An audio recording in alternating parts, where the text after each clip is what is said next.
Brought to you by Allstate, whose policies now include protection for your home, your family, as well as your car. You're in good hands with Allstate. And now, let's all play What's My Line?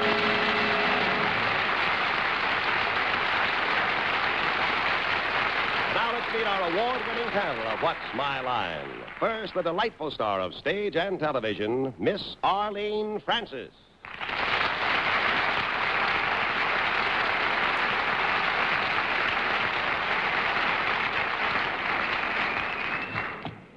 And I would like to introduce a gentleman who has made the effort of flying all the way from California, where he is televising a new series called Kane's 100, just to be here to spend this weekend, Father's Day weekend, with his family.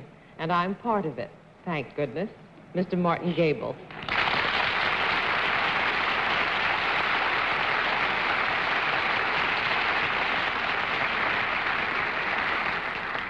On my left, a girl who's staying home for the first summer in many years to do a new book for the man on her left, Miss Dorothy Kilgallen.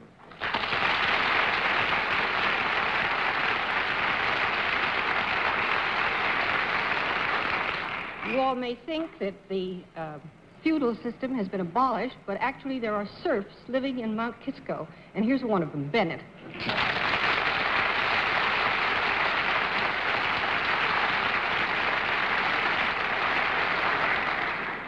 For 12 years now, ladies and gentlemen, we've been carrying on a relentless guerrilla warfare with our panel moderator, and we finally found a way to keep a couple of jumps ahead of him.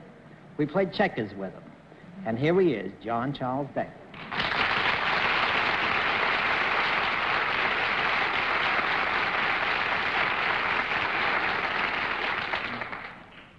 Good evening, ladies and gentlemen. It's Father's Day, as you all know. And had it been possible, Martin and Bennett and I would probably have formed a conspiracy tonight, but we don't feel we can do that. So we'll just go to our usual practice, which is to make it as difficult for the panel as possible, and I think we have the occupations with which we can do that singular thing again tonight. We'll also have a famous mystery guest before the panel a little bit later in the program, and we'll meet our first challenge. And now let's meet our first contestant. Will you enter and sign in, please?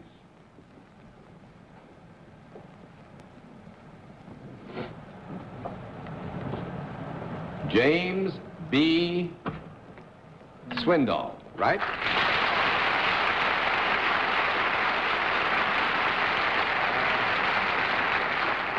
Swindoll, where are you from?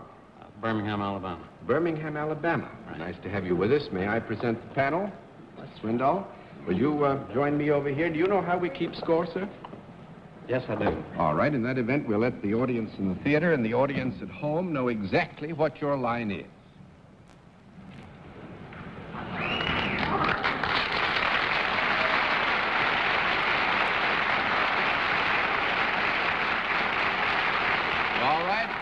Panel, we can tell you that Mr. Swindoll is salaried, that he deals in a service. And Arlene, because you're going to leave us and go away to Germany tomorrow and be away for several weeks. Yes. I don't want to be hard on you, so you start the general question. Are you going to be very gentle with me all night tonight? Yeah, just about as gentle as I just have been. Will you start the general question? Oh, that's not gentle enough. Well, Mr. Swindoll, do you work for a non-profit making organization? Yes, I do. Are you a member of some government agency? Yes, I am. Is it the state government as opposed to federal? No. That's 1 down and 9 to go. Mr. Gable.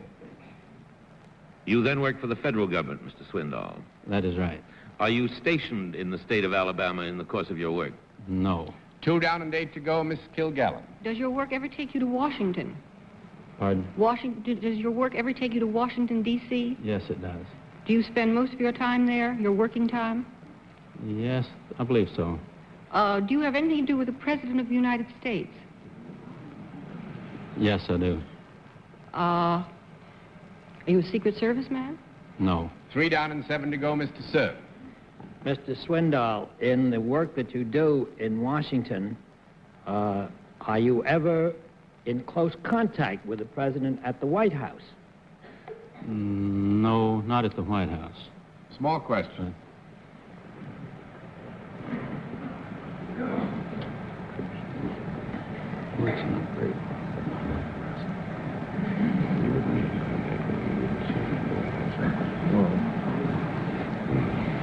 That's no touching. You know. Bennett, I must say that, to be fair to you, we have to say that it would not be unreasonable to expect that our guest might be at the White House, just in the course of the normal routine of the responsibilities which he bears. Well, might However, I go on then? since you phrased it in contact with the president there in the White House, we have to give you a no. I'm terribly sorry. And how is our guerrilla warfare going now? It's getting more relentless. Getting more guerrilla-like all the time. Miss Francie. Nevertheless, the relationship is with the President of the United States. That was settled Yes. upon, was it not? Does Mr. Swindoll bear any title besides Mr.? Yes. Would the title ever be Doctor? No. That's 5 down and 5 to go. Mr. Gable. Mr. Swindoll, you have an appointive office rather than an elective one, is that right? Yes, that's true. And you're in the executive branch of the government. Do you have anything to do with the president's leaving the White House at any time, for example? Well, I would say he plays some part in, if the president decides to leave the White House, I think it's fair to say that on some occasions Mr. Swindoll has something to do with, say, the pattern and course of his going thereafter. I see. Do you perform a function which is, say, manual as well as mental in regard to the president's movements? So, yes. Is there a vehicle connected with what you do, Mr. Swindoll? There is. Do you either drive or pilot for the president? That is right. Must I make a choice of one of those two? Yes. Well, if the past is any guide to the present, I always make the wrong choices, one of two. So I'll say you drive for the president. That's very good, Martin. 6 down and 4 to go, Miss Kilgallen. Are you the pilot of the Caroline? Yes, indeed.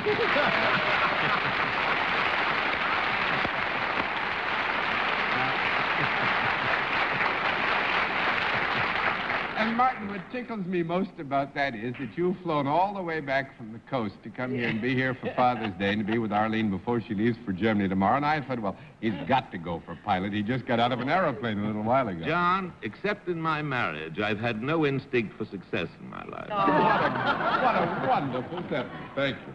Well, let's now be formal and say Lieutenant Colonel James Swindoll, United States Air Force, who is in charge of a group of, some 200 men Yes, who are responsible for the president's safety and his conveyance through the air, and who pilots the Caroline when the president is going. well, it's actually not the Caroline.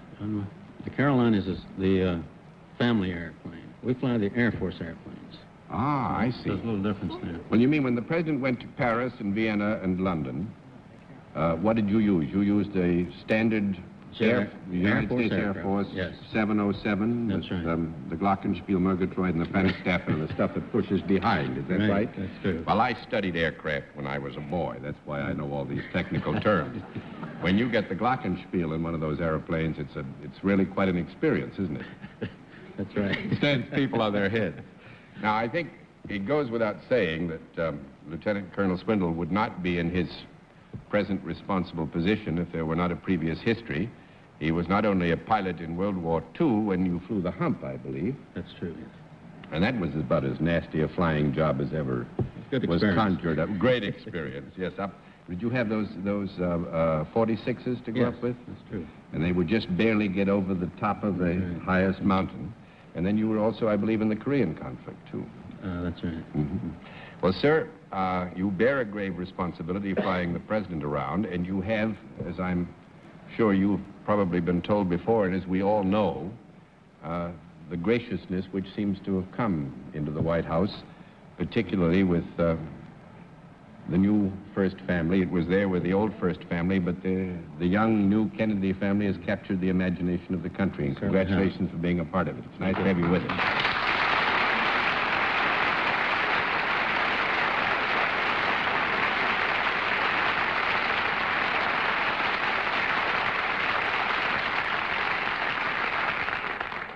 You could have left your husband, you know, out on the coast, Arlene. You didn't have to do this. Let's see what we can do with our second challenger. Will you enter and sign in, please?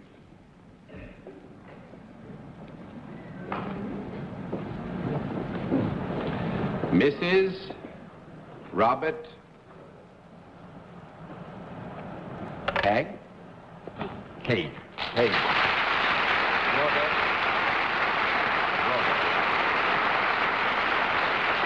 Mrs. Haig, where are you from? Delray Beach, Florida. Delray Beach, Florida. Yes. May I present our panel, Mrs. Haig? Would you join me over here? Do you know how we keep score, Mrs. Haig? Yes, I do. Oh, fine. Then let's let the audience in the theater and the audience at home know exactly what your line is.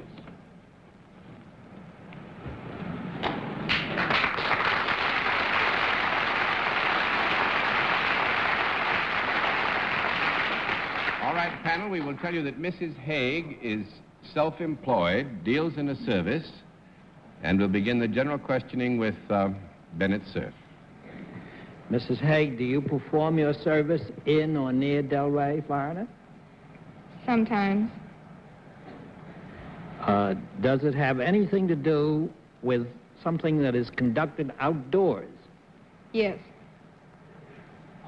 Is the water connected in any way with your service? No. Small conference. Going to render us a small service. I'm sure. Very small. In a way. Do you perform any feat of physical dexterity in the service that you perform? Yes. Would it consist of combat of any kind with a human being or animal? No. Well, now, here with your permission, Bennett, when you say combat, do you mean physical contact? Yes, I'm afraid I do. Thank you very much, Bennett. That's 1 down and 9 to go, Miss Francis. Do you have something to do with the animal kingdom, Mrs. No. Haig? 2 down and 8 to go, Mr. Gable. Are there human beings that come to you for your service? Sometimes. And sometimes you go to them? Yes. Yes. That's to give you an evidence of the ratiocination of my mind. Thank you, John. Wow. We. Do you give advice with your service? Sometimes. Do you physically improve the people for whom you perform your service? No. 3 down and 7 to go, Miss Kilgallen. Do both men and women take advantage of your services? Yes. Could children, too? Yes. Do you have anything in your hands when you are performing this service? Yes. Is it something other than people? Yes. Inanimate objects? Yes. Are they objects that are used in any game or sport? Yes. Is it a team sport? No. Small conference. Play doubles. Yes. Tennis can be a team sport. Tennis can be a team sport. It's part of the Davis Cup team. Sometimes. Is it a game that can be played indoors and outdoors? Is it a game that can be played in its completeness indoors and outdoors? Oh. Now, what I'm thinking here of, Dorothy, is there are many games that you play outdoors, you know, that you could, to some degree, practice a part of it indoors, and we don't want to mislead you. No, well, that wasn't really what I meant. I meant, could it be played completely indoors? So I guess I get a no. You get a no. That's 4 down and 6 to go, Mr. Sir. Mrs. Haig, would the game be golf? Yes. Are you a champion of some sort in golf? Well, Yes.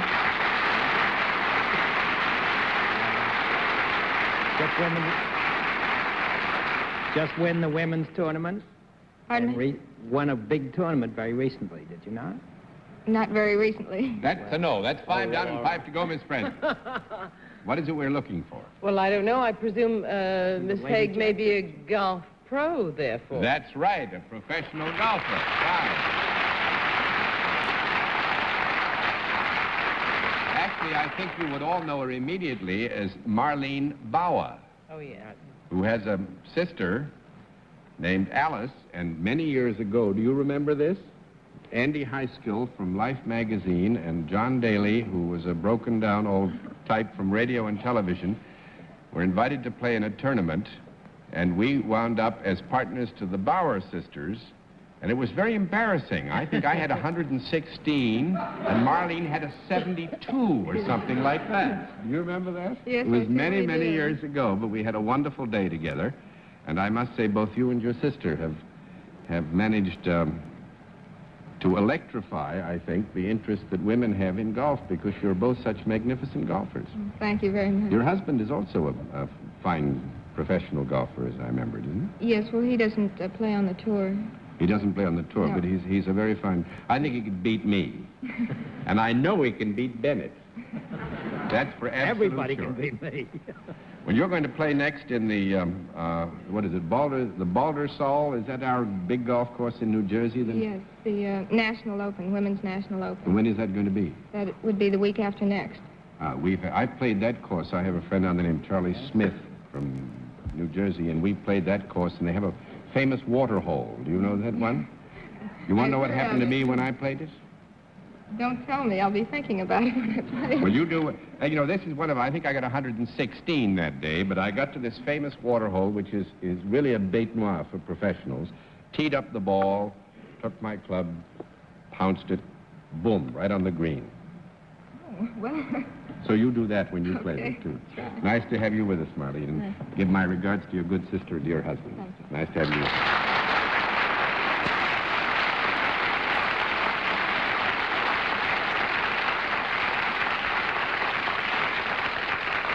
We'll meet tonight's mystery guest in just a moment, but first, here is a word from us. Now we come to the special feature of our program, the appearance of our mystery challenger, for which my good friends on the panel are always blindfolded, as you know. Are the blindfolds in place, panel? Yes, sir. Good. Will you enter mystery challenger and sign in, please?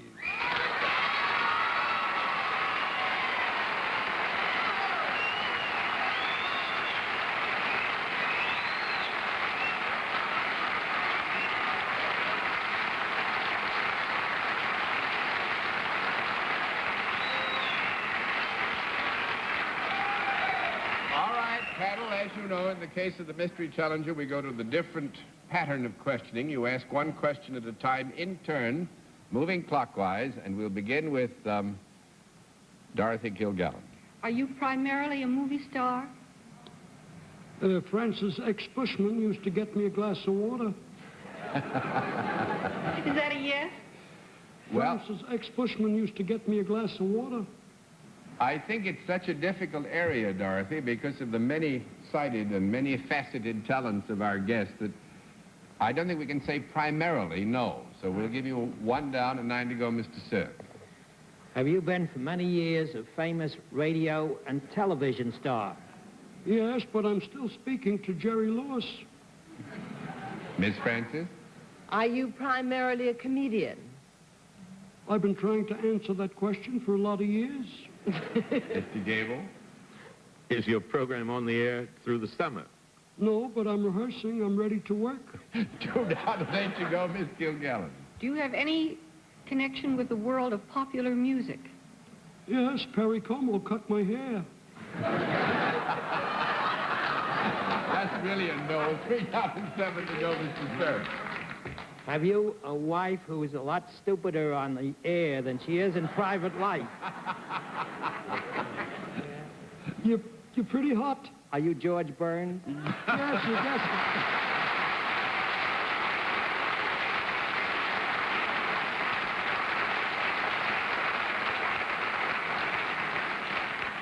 Actually, George was in the Perry Como show. I just finished it tonight. And what happened? Well, I'll tell you what happened at lunch today. I thought it was so funny. They gave me a half hour off to eat. So I ran over to the St. Regis Hotel. I got there at 12 I like o'clock. where you go for those snacks. Well, Gracie is a very rich woman. And I went to the St. Regis Hotel, and I got in there, and I had on a sports shirt, and I couldn't get in because you have to wear a tie. So I said to the captain, will you let me have your tie? I'm just going to sit down. He knew me. He said, sure. He took off his tie. I put it on. And I said, I'll have a chicken sandwich and a martini. And he says, you can't have a martini. We don't serve any liquor until 1 o'clock Sundays. I said, look, if you don't give me a martini, I'll tell them you haven't got a tie on, and they'll throw you out.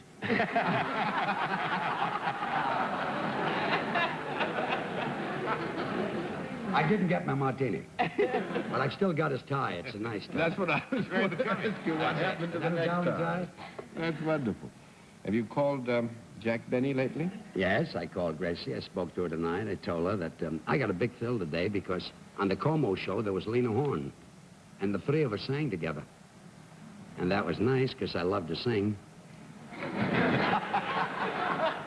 fact, I've got my orchestrations backstage in case you've got some music here. Sing, sing, sing. Bennett can Winkle.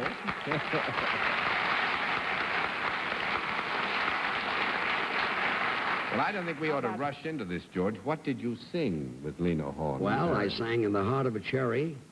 These are songs I made famous. Tiger Girl. Tiger Girl? Tiger Girl. I'll be waiting for you, Bill, when you come back from San Juan Hill. Which everybody whistled in Altoona. Could you sing a bit of Tiger Girl for us? Tiger Girl. It's in minor. I need violins for that. What about I'll be waiting for you, Bill, when you come back from San Juan Hill? You just sang the whole song. I sang the whole song. But I tell you, I'm singing this. Can I plug a little bit the little thing I'm going to do? Plug your head. I'm going to Vegas July the 11th for 4 weeks, and I've got some very good songs. Is Gracie going to be on the show with you? Oh no, Gracie's She's retired. In fact, she's retired. When I got on the plane, she wouldn't even kiss me goodbye. Even though Father's Day was coming up? No, I spoke to her. She's having dinner with Jack and Mary tonight. They're going to watch the show. Have you talked to Jack on the phone lately? No. Actually, I don't know where I came by this, but somewhere or the other, I can remember being convulsed at lunch, or it may have been watching the Jack Parr show, which you were on. But you had a habit at one time of calling Jack, didn't you, and just getting in the middle of a conversation and hanging up? It started out when we were this is about 35 years ago. I would talk to Jack, and I hung up in the middle of the conversation, and that made Jack laugh. You know, Jack laughs at a red hat. So, I hung up the phone, and he laughed. And then he laughed, so I hung it up again. But then it ceased to get funny, you know? So then I didn't hang up the phone, and he thought I was mad at him. So now, this is going on for 35 years. I still have to hang up the phone. I hate doing the bit, but I got to do it, or he thinks I don't love him. But what were the conversations, George? Well, they were silly. I'll tell you one thing about hanging up the phone. He bet Benny Rubin once in Chicago that I would hang up the phone on him. And they bet $25, and then Benny Rubin came downstairs and said to me, Jack is going to call you on the phone. I bet him $25, and you're supposed to hang up. And if you don't hang up, if you hang up, I lose the bet. I says, don't worry about it. So Jack Book called me on the phone, and he spoke, and he talked, and I talked, and he talked, and he said, aren't you going to hang up? I says, no, I got half of Benny Rubin's bet. Well, I say, George, that I think the people of Las Vegas are lucky to have you coming for 4 weeks. I wish we had you for 18 weeks. Nice to have you with us.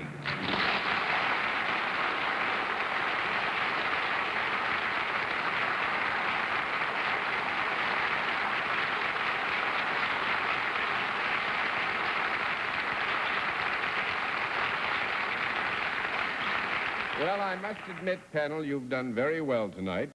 Well, I noted for the record a bit earlier this evening that Arlene is going to leave on Monday and go to Europe, where she will be for several weeks. I think it goes without saying that all of us are going to miss her, and I'm sure that is not only a voice that speaks for our panel and for the production people on What's My Line, but all of you who are viewers at home and you who are viewers in the theater.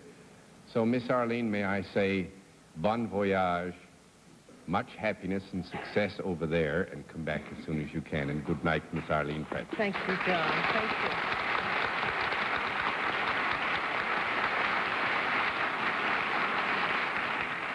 I'll miss you all desperately, but you I'll see you in München, mein Führer. Send me a wire when you arrive, Arlene.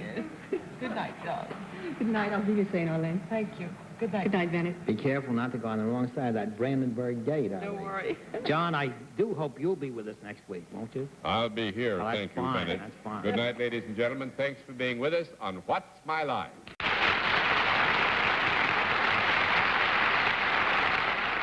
What's My Line has been brought to you by Allstate, whose policies now include protection for your home, your family, as well as your car. You're in good hands with Allstate.